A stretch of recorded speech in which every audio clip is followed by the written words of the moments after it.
Good afternoon, everyone, and welcome to a special webinar, our Customer Spotlight, CEB's Secret Sauce for Increasing Pipeline.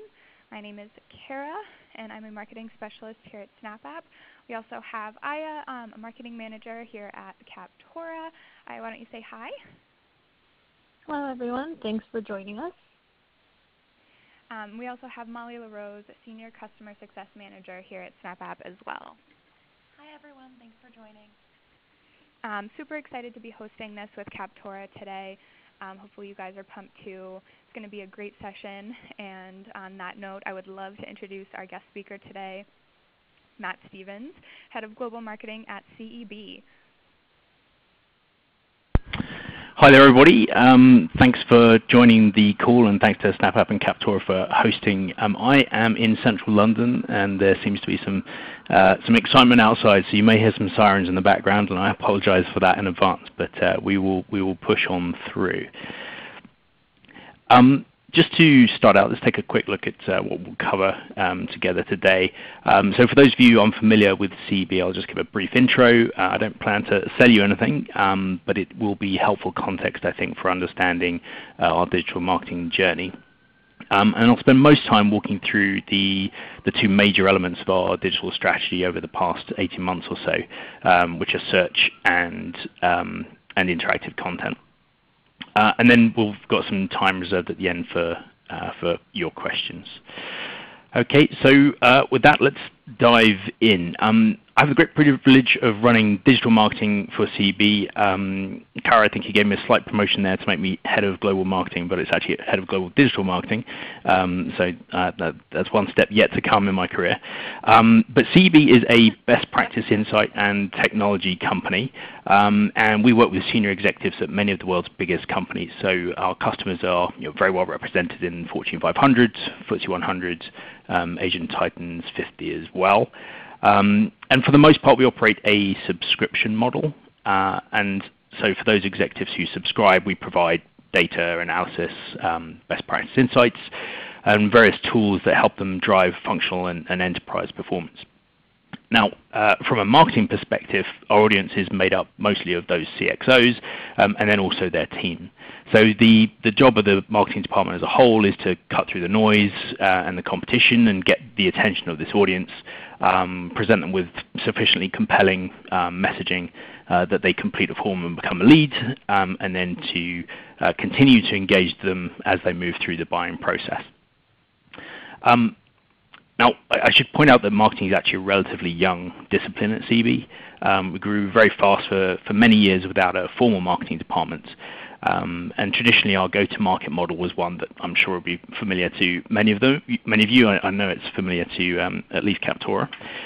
So prospecting, lead generation, and lead qualification were carried out by a business development associate. And they would seek out prospects and contact them mostly through phone and by email, and then set up a sales meeting. And then responsibility for conversion or closing the sale went to a sales executive who would typically meet the buying executive face-to-face or sometimes over the phone, and they would be pitching the value of CEB and what the executive could get out of taking up a CEB subscription.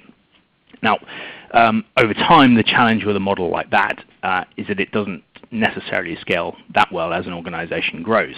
So the bigger you get, the more business development staff you need, and that presents you with something of a cost challenge. And then exacerbating that is the fact that the tools that we've been relying on have gradually been returning or producing diminishing returns. So I'm sure that many of us marketers have experienced much of the same challenge. Executives just aren't picking up the phone as much as they used to, being much more selective with how they spend their time. And for many reasons, email marketing conversion rates have been falling consistently. So this is well documented, but certainly I think the increasing competition for mailbox space and then the growth of more aggressive and sophisticated spam filters means that a lot of email messages just aren't getting through. So that was the bad news, but it's not all bad, and in fact we had plenty of exciting observations too. So at the same time as these traditional channels were diminishing in their productivity, we found a number of new channels that were improving rapidly. And I probably don't need to expound too much on the story of inbound marketing, as that's very much well established and covered far better elsewhere than I can manage.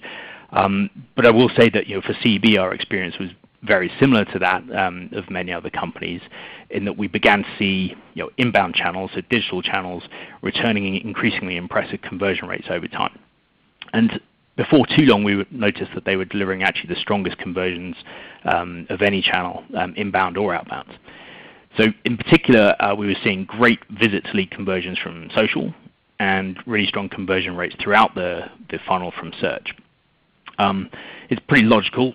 People searching for a solution to a problem are generally quite motivated to solve that problem, and so they're much more inclined to buy.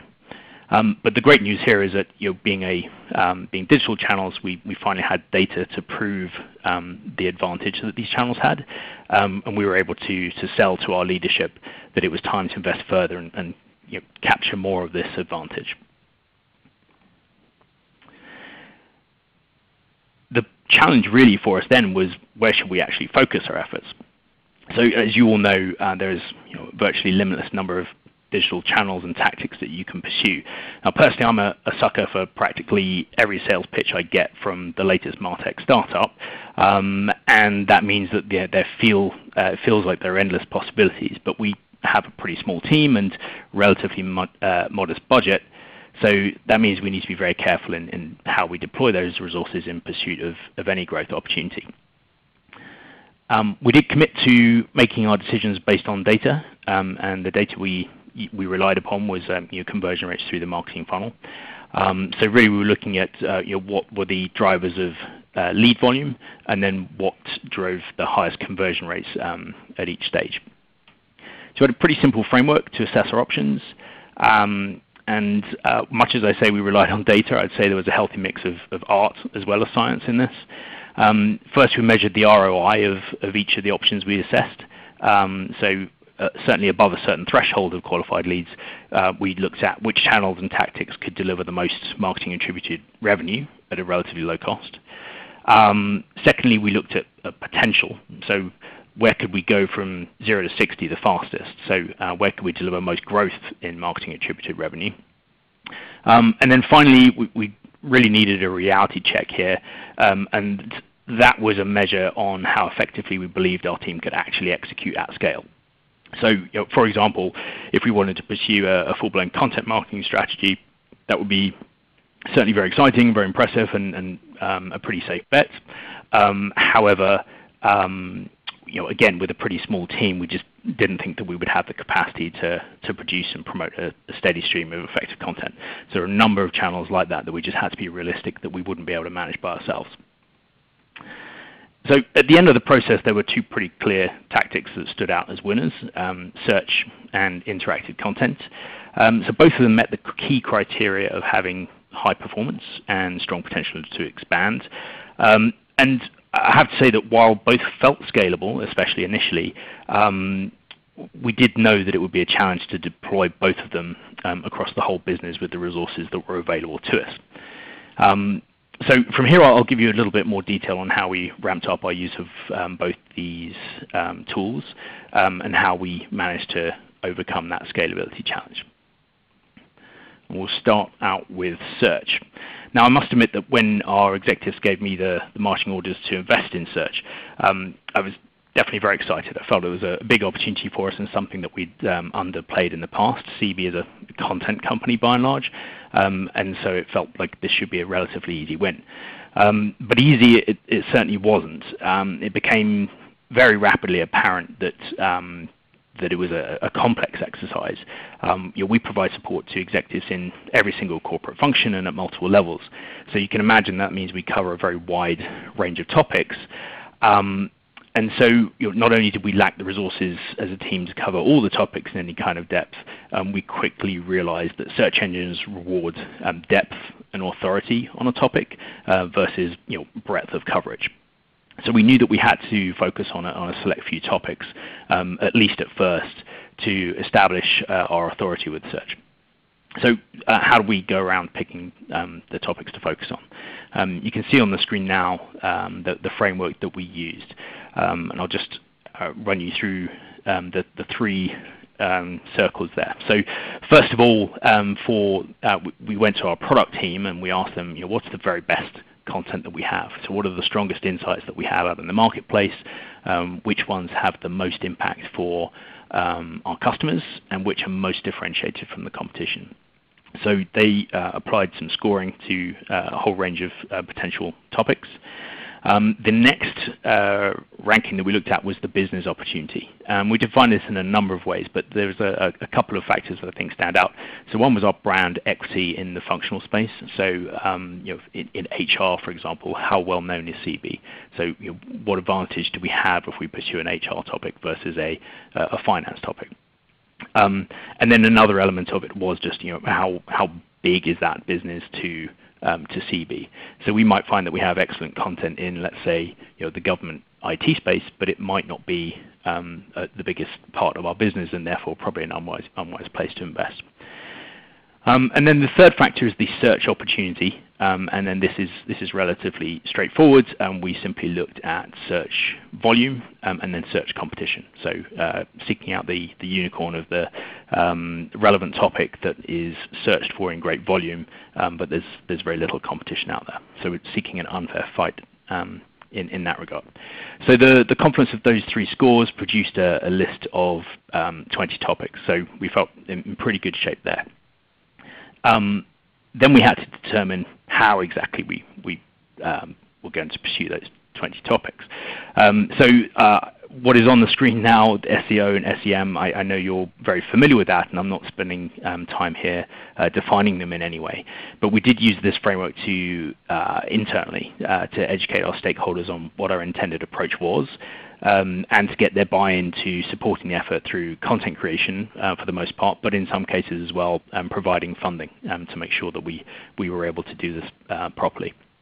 So we explained our intentions in two ways. First, we looked at how we plan to sequence the rollout of SEM and SEO. Initially we wanted to buy our way into search results through SEM, and then over time we'd build up our public content and improve our SEO performance. And then as we did so, we'd be able to reduce or retarget our SEM spend. Then what we did second was map our tactics to the search demand curve. And again, I'm sure that most of you are familiar with this concept. But for anyone who isn't, the x-axis represents the length of a search term. So towards the left-hand side, you have simple search terms, simple and short search terms. And then as you move towards the right, the terms become longer or more complex. And then on the y-axis, you have the number of searches that are conducted.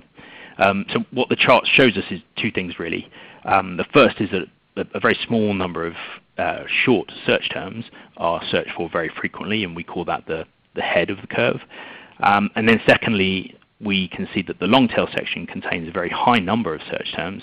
And then while none of those individual search terms is searched for that frequently, as a group they generate around about 70% of all search traffic. The other thing that we know is that at the head of the curve there's a lot of competition. Okay, so this is fairly intuitive. Lots of sites are trying to win the traffic for simple terms. So for example, the term WordPress, there's probably lots of sites out there that are trying or would like to be ranking highly for that term. And since there is so much competition, these terms tend to have a relatively low conversion rate from search to traffic. But conversely, at the other end, long tail terms face much lower competition as they're much more specific or niche terms. So something like free responsive design WordPress themes for my cycling blog is very specific and will return far fewer results. And then if you are one of those results, then the chances of the user clicking on your search result are obviously much higher. So what I'm showing you now is a homemade version of that demand curve, and what you can see on each section, the blue, the gold, and the green, are the three content tactics that we deployed in pursuit of search. So we'll start with the Captura SEM. Now this is what we we undertook to try and target some head terms, but really we were targeting the middle of the curve. So we wanted our paid search ads to show up in a significant number of searches, but also have a reasonable chance of conversion. We knew this was going to be a particularly difficult challenge for us, as we hadn't really deployed paid search programmatically before. And we also had a very small team to do the work. There's really just 2 people, and they, excellent though they are, they weren't able to support a full-scale paid search campaign for all of these 20 topics over a sustained period of time. But by sheer coincidence, and I think it was coincidence, but maybe they're just excellent marketers, this was around about the time when Captora reached out to me and began the sales process. And quickly became apparent that this was something that would be helpful for us if we were looking to run SEM at scale. And the key is that they were able to simplify some steps and automate some of the processes, but also they lent us their expertise and professional services for certain other areas. So with Captora's help, we were able to design a dedicated paid search landing page, which I'll show you in a second. But this overlay just shows some eye tracking analysis that we ran on the design. And so as you can see, the recommendations we got from Captora, which were about the format and the placement of the keywords within the title, the subtitle, and then the thumbnail image that has the title of the content offer. It was obviously clearly good advice and proven by the eye tracking testing that we did. So this is an example of one of the pages that we had, and what it really enabled us to do was to produce a lot of these pages at scale, and it was we had the capability to work alongside our colleagues within the rest of the marketing department who were perhaps unfamiliar with the principles of paid search and how to map keywords and ads to landing page content and copy, but we were able to work with them and produce a lot of these using the Captora platform. Now, another advantage that it gave us is that there's automatic mobile-friendly templates, so we didn't have to worry about creating anything separate in order for us to target a much broader set of addressable users with our paid search campaigns. And what this enabled us to do was get up. We had, I think, 9 different templates because we have very complex internal rules around how we route our prospects as we come through. So we had a lot of complexity there that we were able to templatize. We produced 75 campaigns targeting well over 2,500 keywords, covering all of our 20 priority topics. We were able to produce all of that within 6 weeks, which I would say would have taken us at least twice if we were doing all of this work by ourselves and manually. So that gave us at least a 6-week advantage in lead generation time. So if you move on now to look at the content hub, so that's what we call our long-form web content that primarily targets the head terms. In the long run, we expect that these content hubs will be the mainstay of our SEO effort. And to do so, we really need to introduce a substantial change to the objectives of our website. So I'll confess that previously we were very much CEB-centric with our web presence. Our site was more or less a product brochure. It catered really to people who were already in the sales cycle and those who are most likely to be at the point of looking for product information or doing product comparisons with other vendors. So we call this persona the buyer, and typically to reach the site they're either conducting a branded search because they know who we are and what our product is, or they're navigating to the site via a link from an email with a salesperson. So it's not really a search-specific case. Now, by contrast, people who are conducting searches are generally asking questions. They're looking to solve a problem or gather specific information. So they're much more likely to be using a topic-focused search term. And so we call these guys learners, and these are the people we're really targeting with our SEO effort. Now, PowerPoint is probably not the best way to show you web design. So by all means, do go and have a look at our website yourselves. It's cebglobal.com. But with this slide, I just wanted to show you how we updated our design to be much more user-centric and less CEB-centric. And we wanted to be conscious of the user desire to gather information rather than our desire to drive leads. So as you can see from the design on the left, the old approach had been very much focused on getting as many calls to action as we could above the fold. And essentially this was hoping that one of our messages would ring true with the visitor and we could engage them in that manner. But the cost here, I think, as well as being somewhat confusing to the user, it was also very poor in terms of being machine readable, which is clearly an important requirement for search performance. So the new design is on the right, or at least the top of it, and you can see that it's much cleaner, more white space, it's more linear, and it very clearly adheres to search optimization standards such as clear code syntax, it's mobile friendly automatically, and so on. But the real key, which this design can't really show you, is the message flow. So within our new designs, the information on the page follows very much a controlled flow, whereas previously, as I said, we were just hoping that one piece of information would catch the attention of a user and that they would somehow guide themselves to useful information. Given that we are fully expecting users to come from search and using a fairly known set of search terms to reach this page, we felt that we can establish a very standard message flow that walks them through a clear teaching journey. So what we do is we establish empathy with them up front, we acknowledge their problem, and then we share CEB's specific insight or solution to that problem. We can provide a range of social proof that both backs up the problem and reinforces the value of CEB's ideas. Then we introduce our product, and only really at the very end of the process do we present them with a lead form. So it's all very carefully written to map to our priority search topics and keywords, of course, but it's easy to miss the fact that the page itself and the structure of the information is very important too in optimizing your search performance. So how are we getting on? It's still very early days, so our goal this year was to produce 20 of these content hubs, and as of this evening, we are just a little bit over halfway and accelerating to produce the rest of them by the end of the year. So excited to get that major project properly underway.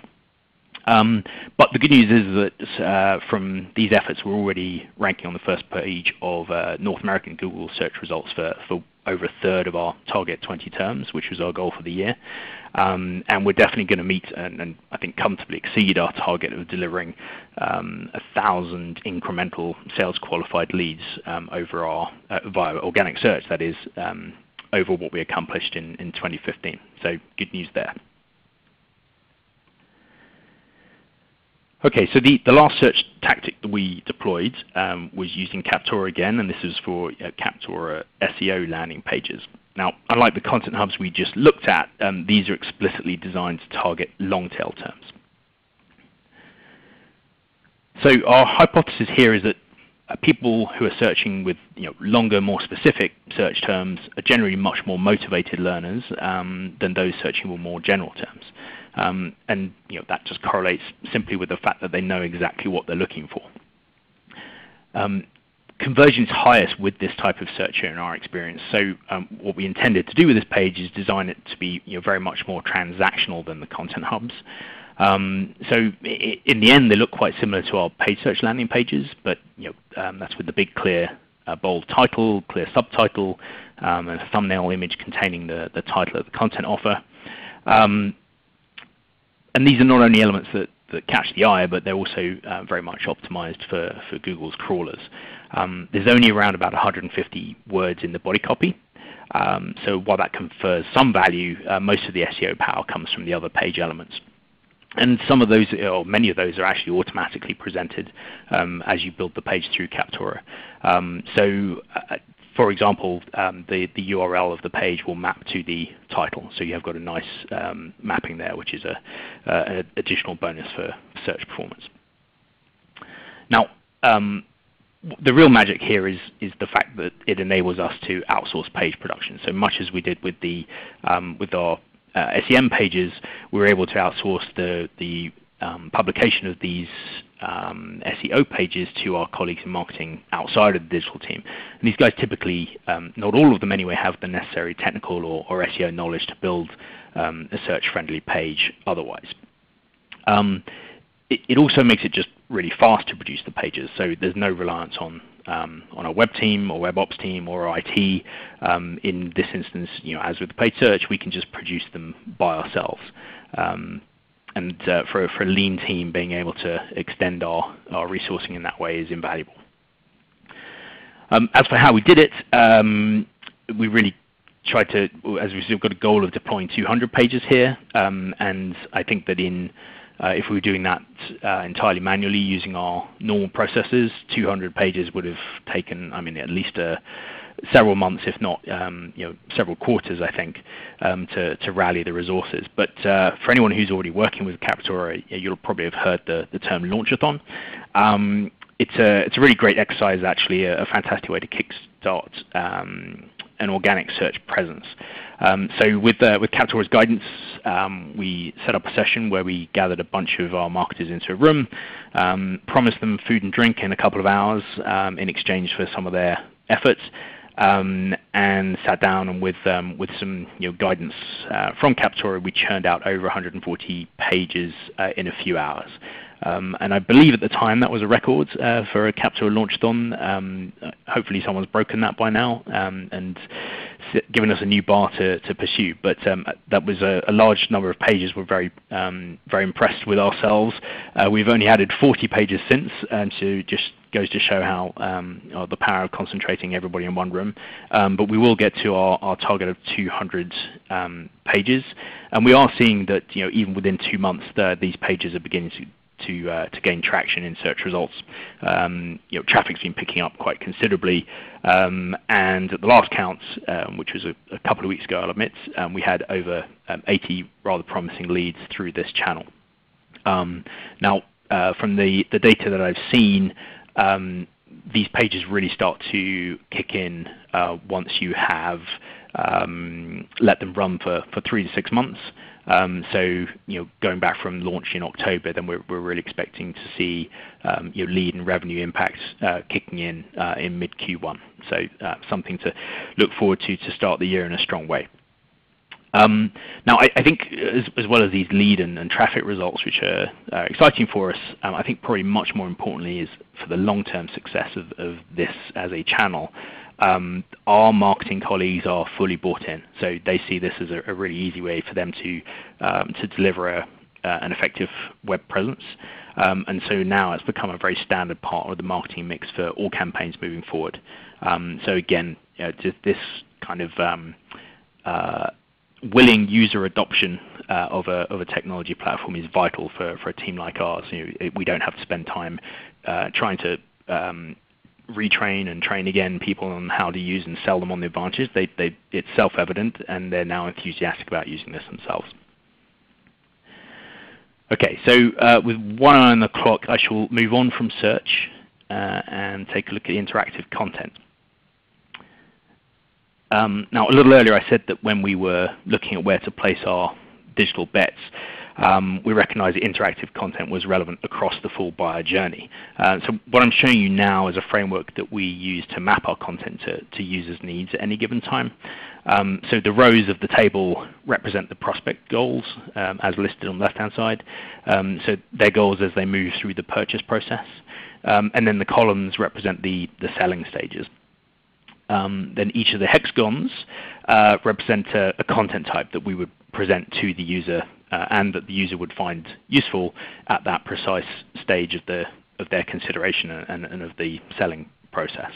This may be a little bit hard for you guys to read, but I will confess that there's plenty of versions of this kind of framework available online, and I plagiarized this one fairly extensively from Eloqua.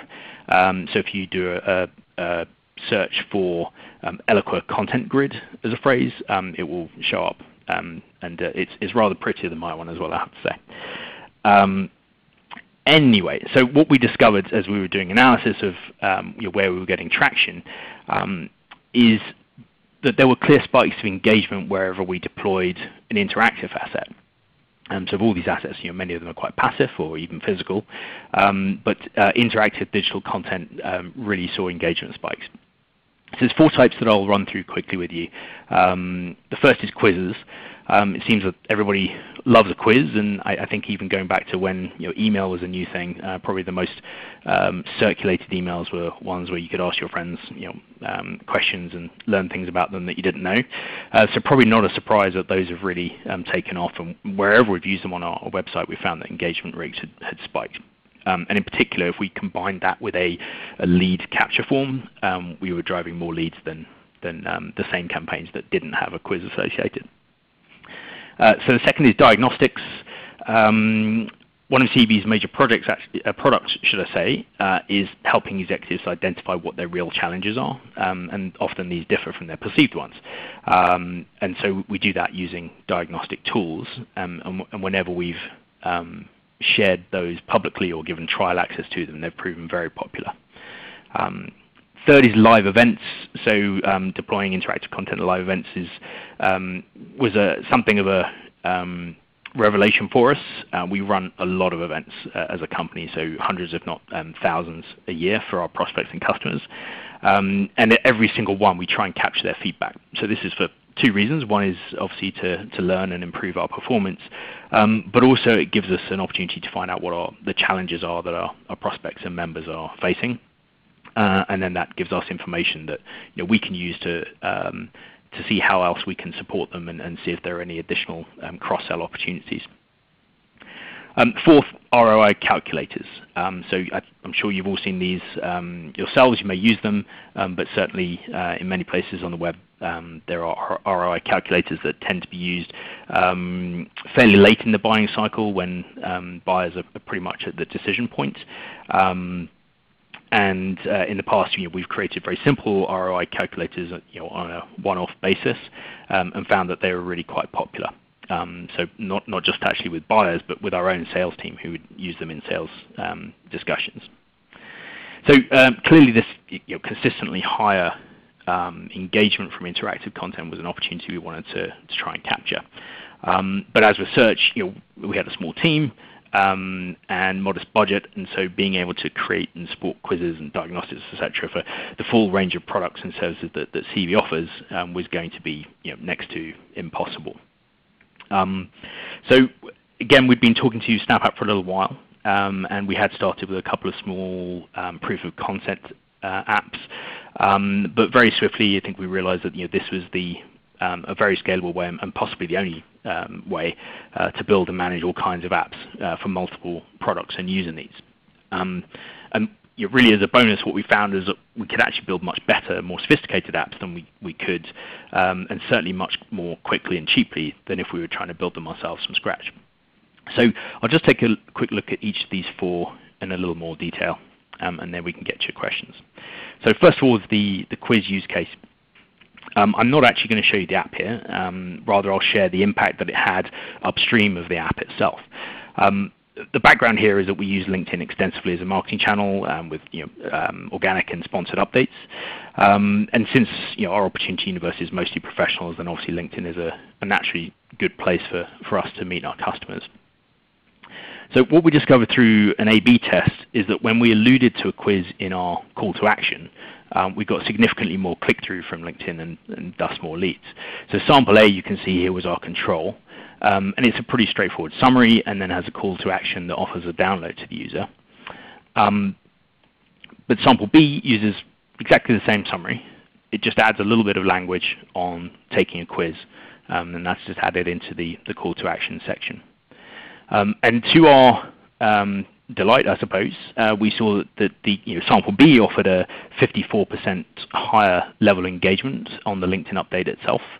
And then within a few weeks, it had also generated $200,000 more in pipeline value than sample A had.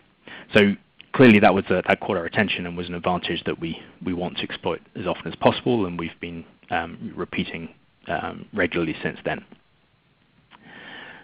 For the diagnostic example, as I said, CEB has long offered diagnostic tools as a product to our executives, and this helps them identify real problems, or to identify perhaps misalignments with their stakeholders.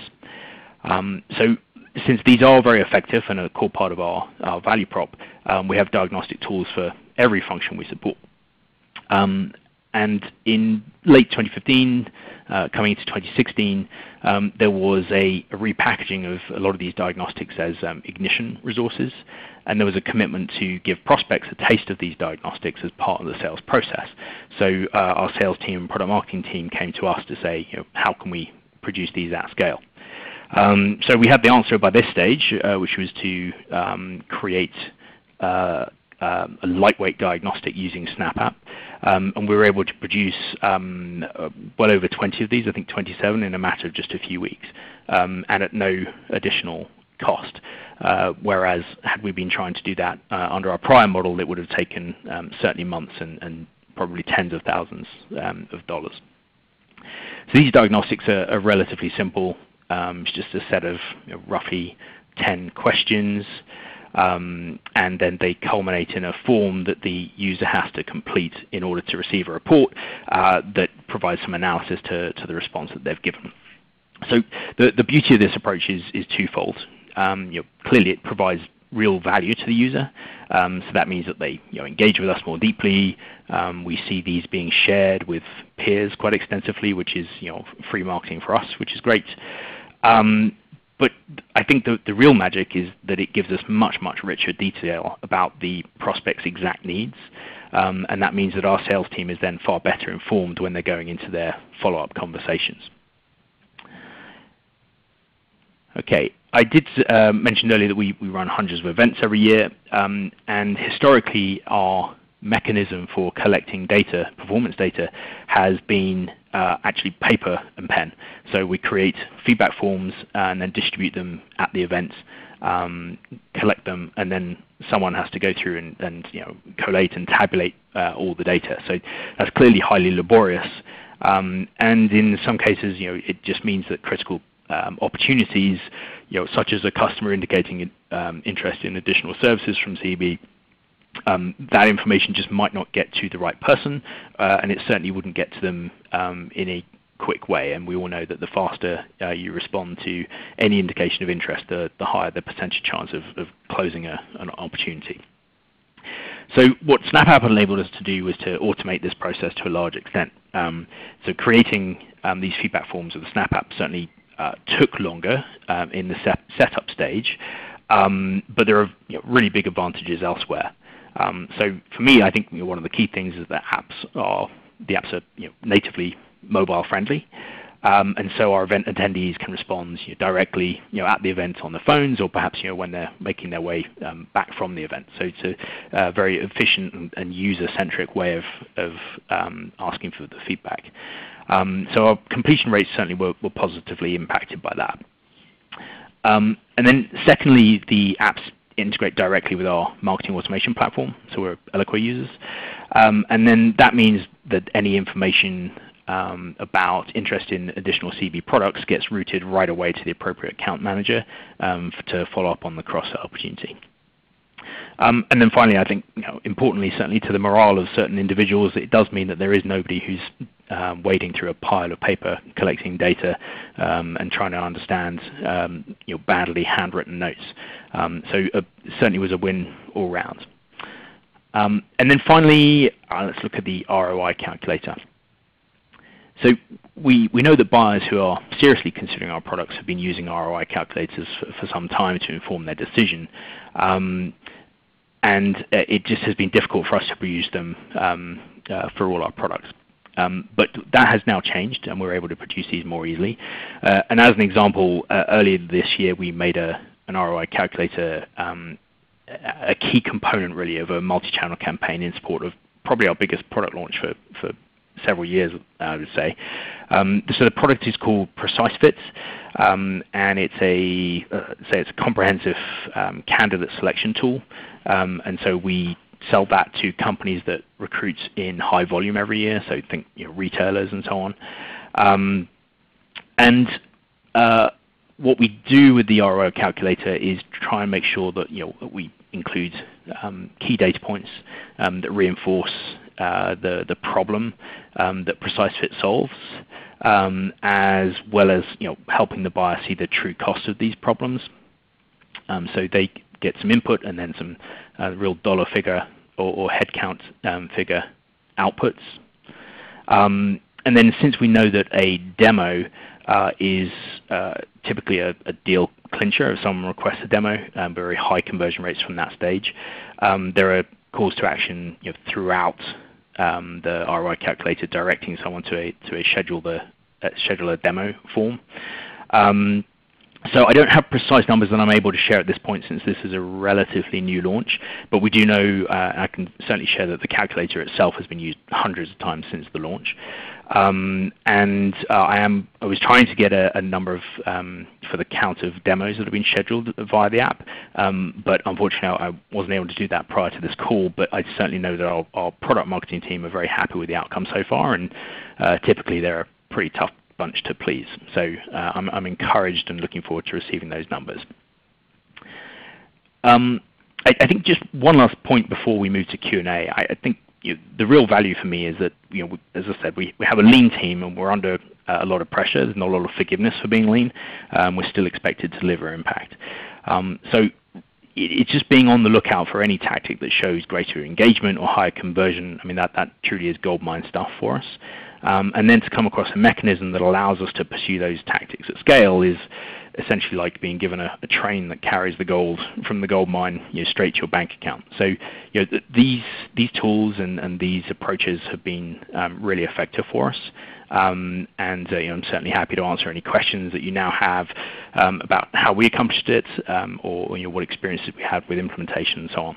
So I guess, Kara, we open to questions now. Yeah, and it looks like we got a few as your presentation was going on, which is great. We've got our first question that our audience wants to know about, and it's what did you do before having Captora and SnapApp, and how have the tools now helped you improve productivity and results? Well, yeah, those are two good questions there, I guess. So prior to having Captora, I would split the SEO and SEM into two parts. So for the paid search, I would say we really struggled to implement effectively. So as anyone who's very familiar with paid search knows, and there's so many different components that need to be got right in order to be effective. And I think that we spent a lot of time, too much time perhaps in content production and publication, and not enough time on optimization work, ad copy and so on. So what Captora has enabled us to do is really build a much higher number of campaigns, and then get support in optimization. And that starts really right from the beginning. So we get help with picking the right keywords, through to optimization or optimized pages that are templatized, which you can produce quickly. But then we get we have regular conversations with our account management team who've been very good at helping us optimize our campaigns across the board. For SEO, I think we would have plugged away, I think, just producing pages and working on the content hubs, which I showed you earlier. So those aren't related to Captora in any way, but that would have been our only tactic. And so what the SEO landing pages through Captora enable us to do is to target both ends of the search demand curve. And so we can, I think, accelerate our results in that way. So we're still to see exactly how that works, but it's certainly been encouraging so far. For SnapApp, we have an internal team that produces interactive content, and but we would produce a project brief, and then they would go away and work on it and then come back, and we operate a chargeback system. So any one piece of interactive content would have cost us in the thousands of dollars and taken quite a lot of time. So to be able to take an off-the-shelf app and just customize it a little bit and then release it, and knowing that it's not just quick, but it's also better than you would have done by yourself, is enormously advantageous. So we just simply wouldn't have had anywhere near as much content. And we deploy it in a number of ways. So even within the content hubs that we've been producing, recently we've been embedding a lot of this interactive content throughout. Awesome, thank you. Next up, the audience would like to know, how big was the target audience you used to make A/B testing statistically relevant for you? That is a very good question from someone who obviously knows what they're talking about, and I have to say that I don't remember. So I will be very happy to go away and get that information and share that back. But that was some time ago now, and I would have to go back and have a look. But certainly for the test that we run through LinkedIn, where we're targeting HR execs and their teams, I mean, we're certainly targeting tens, if not more than tens of thousands of individuals, and then getting responses, thousands of responses. So the precise statistical significance I can't recall, but we're certainly confident in the data because we've seen similar performance time and time again when we've run the same tactic. Nice, thank you. Up next, what type of information have you been able to collect with interactive content? And I think maybe Matt, if you want to take the first stab at this, and then Molly, if you have anything to add afterwards. Yeah, so we've rolled out lots and lots of different types. So I'm just trying to think of some of the good ones. A lot of the stuff that we produce in quiz format ultimately is gathering attitude data.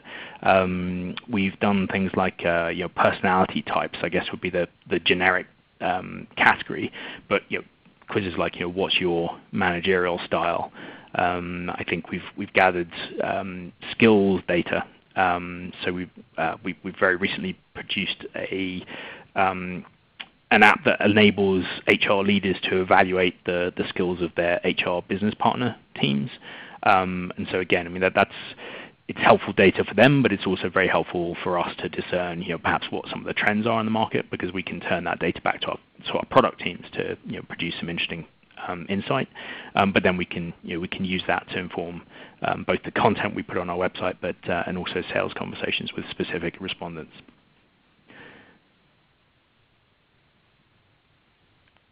Great. Hi, everyone. This is Molly.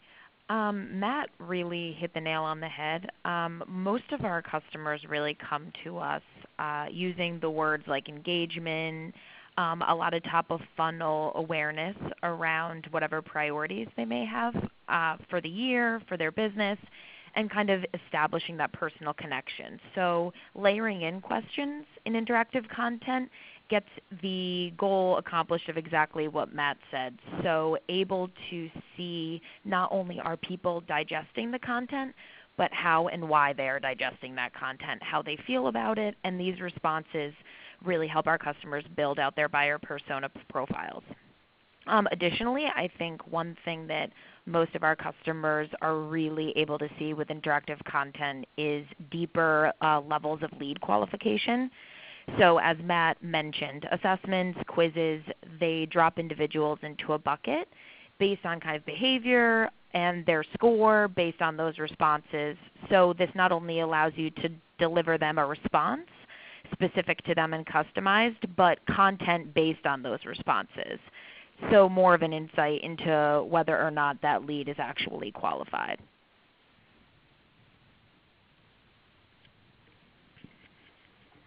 Cool, thank you.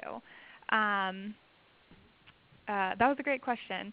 And I think we have time for one more just to keep everyone on schedule and going about your day. But our final question is, kind of a combo. Do you use interactive content on Captura campaigns?